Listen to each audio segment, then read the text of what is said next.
Now then folks, the aim of this project, Project X I'm calling it, is to see if we can't up the mid-range torque and the peak, but lift it all up so that a small saw, say 50 to 60 cc saw, can produce as much torque as the big saws, 1100s, 120s and what have you. Can be done.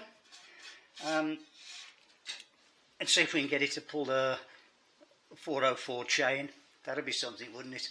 120 Mark II on a 404 chain, and no stopping, no bogging down, no slowing down, just through. So what I'm going to do is I've measured the depth of this, where the squish band is. And I've forgotten where it is now because I've moved it. It's there, so we need to cut the. We need to take the top hat off the cylinder with a hacksaw, so as we can get into the uppers, which the uppers actually are the main stumbling block, not stumbling block, but they're the ones that are stopping really a good cylinder fill, and they're so awkward to get into, long and narrow, and that shape needs to be changed. It can be done because I've done it. I once worked on a Ferrari, a vintage Ferrari. It was worth a lot of money, and the head and barrel were in one composite piece, so you had to get into it from inside the barrel and get into the short turns on the inlet.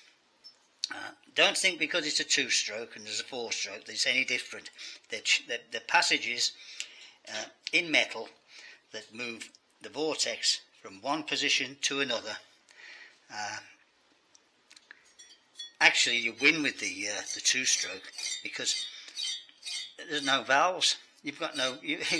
When we're doing 4 strokes, you've got valves in the way that aren't fully open all the time. Whereas with the 2-stroke, admittedly, it's got to pass from top to the bottom of the window, but there's nothing in the way, so we should gain on that.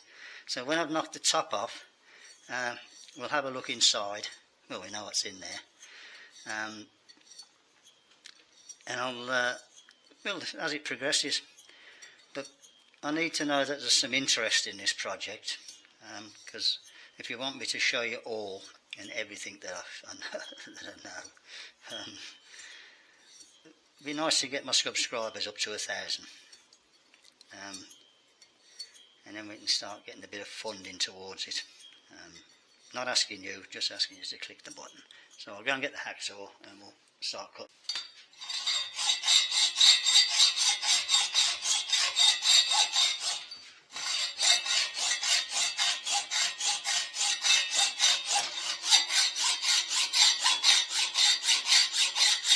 I don't know how long this will take, so I'll just keep knocking it off and on.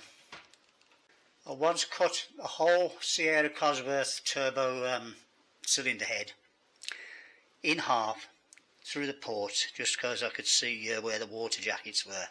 It took us 4 days with a hacksaw. See where we're at? Oh, we're getting there. It's not very thick on there once you get through the starter layer sort of thing. Don't pull it too tight, it won't pass.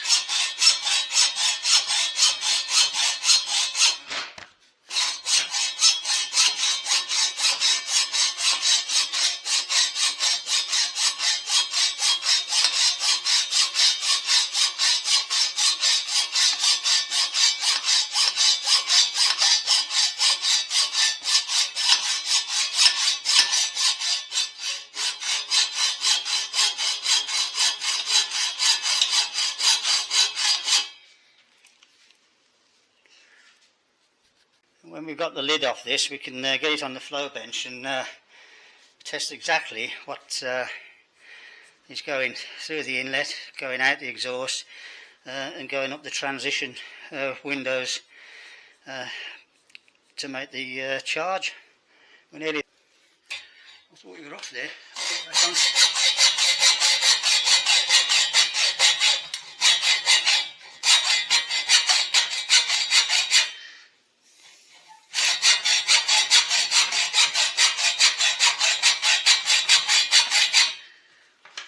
Going through the bench.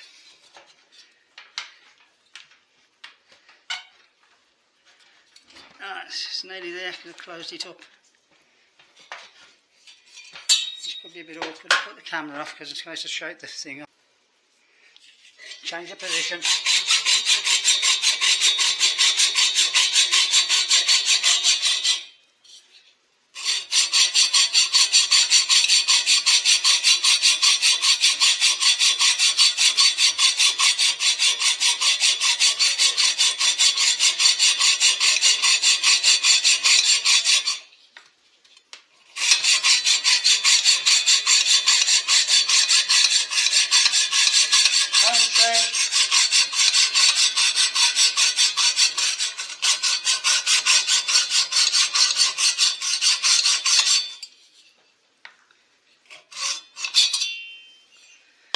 Tooling's changed.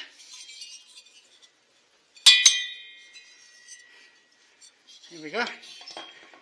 Got a bit of a step, but you're saying if we ever want the usual thing, battery went on us. Right, of course, if you're going to attempt this, you shouldn't. Oh, look at those! You could. Oh man, I see the. Yeah. Anyway, wear the mask. Aluminium dust, they reckon it gives you Alzheimer's disease. I'm living proof that it certainly does something to your brain. Oh, man. See, here's your squish area. You don't really, I don't think you want to really be taking anything out of there, because what you'd want to do is close it down, which would entail just putting a thinner gasket on the base. And this little land here, when the piston comes up to it, it just squishes it and shoots it, you know, down into the middle. I'm sure you'll get the drift of that, and squeezes it into a central point. Squish, and at the same time agitates it and whatever, you know.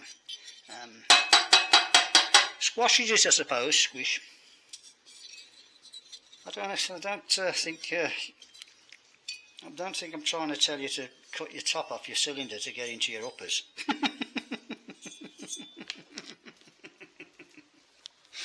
Oh man, hey, I'm reinvigorated. It's 10 years since I put my die grinder down. I never thought I'd lift it up again when I retired.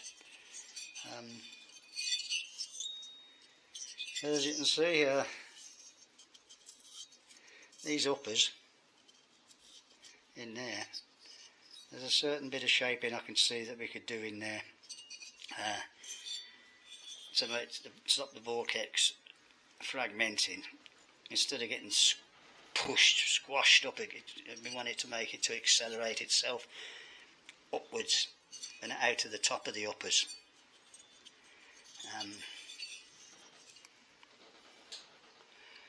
It's got the wrong shape entirely in as much as the bottom, the input of the uppers, is bigger than the output there. It really should have been the other way round, so that when the vortex goes in it can expand, but as it is it can't, so you're just left with what it can make. But we'll put this on the bench, we'll make up an adapter, we'll block off these holes, the inlet and the exhaust. They're easy to do, they're easy, piece of what's it is, the inlet and the exhaust. I mean, 5 minutes you could polish them up and say, there you are, that's done the trick. It's no good if you can't move the charge from the bottom when the piston's coming down and squeezing it to go up through the uppers and fill the combustion, well, the top of the piston cylinder, which has just been evacuated by the exhaust port. It's actually doing two things at once, the two-stroke. Firing the charge and getting the next charge ready as it's doing it. Right, that's the first stage. Like and subscribe, because I'm only going to do short ones. I don't want to bore you, and I'm not putting it on for the few that really want to know. I've got to get something out of it, folks. I spent 25 years on it.